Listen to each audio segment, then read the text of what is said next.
क्या आपने उस जगह का नाम सुना है जिसका जिक्र सिर्फ तब किया जाता है जब कोई चेतावनी दे रहा हो? वो जगह जो किसी पुराने ख्वाबों सी महसूस होती है, अधूरी, अनजान, जैसे उसी जमीन के नीचे जिंदा यादें दबाई गई हो, पर अब वो धड़क रही हो। चांदखेड़ा अहमदाबाद के एक कोने में एक काफी पुराना पेड़ है जिसके नीचे की मिट्टी लाल है। उस पर पत्ते कम गिरते हैं लेकिन नाम लिखे जाते हैं, वो नाम जो फिर कभी पुकारे नहीं जाते।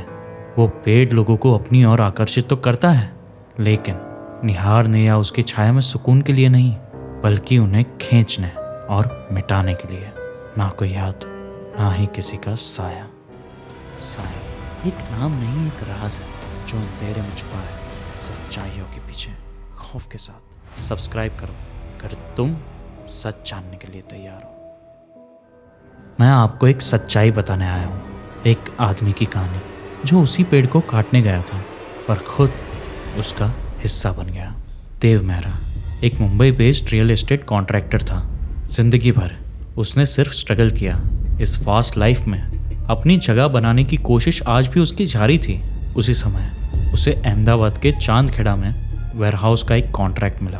प्रोजेक्ट काफ़ी बड़ा था और देव की ज़िंदगी बदल सकता था। उसने वहाँ जाकर जब साइट का इंस्पेक्शन किया तब तक सब कुछ ठीक था, सिवाय एक चीज़ के।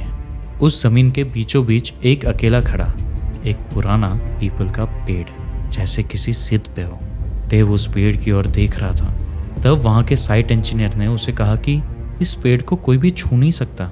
कहा जाता है कि आज तक जिसने भी इसे काटने की कोशिश की है वो गायब हो चुका है। उसकी ये बातें सुनकर देव हंसने लगा।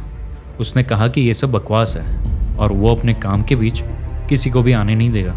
जिस काम से वो यहाँ पर आया है उसे पूरा किए बिना वो यहाँ से नहीं जाएगा।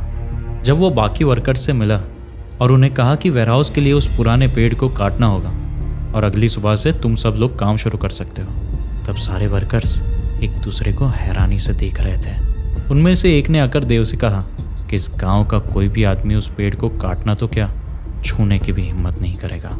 और देव को प्रोजेक्ट लोकेशन चेंज करने की सलाह भी उसने दे दी। चांदखेड़ा के लोगों के मन में बसा खौफ देखकर वो अब समझ चुका था कि उस पेड़ को हटाने का काम उसे अकेले ही करना होगा, और जैसे ही वो पेड़ हट जाएगा वहाँ काम शुरू हो सकता है। वहाँ से फ्रस्ट्रेटेड होकर वो अपने रूम में चला गया। उस रात वो अचानक नींद से उठा, एग्जैक्टली 3:11 पर। रूम में कोई भी हवा नहीं थी, विंडोज़ बंद, लेकिन उस विंडो का शीशा फॉग था। उसने जाकर उस फॉग को साफ किया। रात काफ़ी हो चुकी थी, बाहर भी सिर्फ अंधेरा था। वो अपने आप को भी उस विंडो के रिफ्लेक्शन में देख सकता था, लेकिन उसी के साथ किसी और चीज़ का भी रिफ्लेक्शन दिखाई दे रहा था। उसने देखा कि 2 आंखें, बिना किसी शक्ल या शरीर के, सिर्फ आंखें, उसके पीछे से उसे घूर रही थी, जैसे कि रूम के अंदर से ही कोई तो उसे चेतावनी दे रहा हो। घबरा के उसने पलट कर देखा, लेकिन रूम पूरा खाली था। ना कोई इंसान वहाँ था और ना ही वो आंखें। बस एक चीज़ बदली हुई थी, उसी विंडो के बाहर अब वहाँ कुछ साफ दिखाई दे रहा था। वहीं पेड़, लेकिन पहले से ज़्यादा नज़दीक। ये नामुमकिन था। क्या ये एक बस भ्रम है? अगली सुबह वो एक कुल्हाड़ी लेकर उस पेड़ के पास गया। उस रात में उन आंखों का दिखाई देना अभी भी उसे सता रहा था, लेकिन जिस काम के लिए वो आया है वो करना भी ज़रूरी था। वो उस पेड़ के नज़दीक गया, कुल्हाड़ी उठाई और उस पेड़ के निचले हिस्से पर वार किया।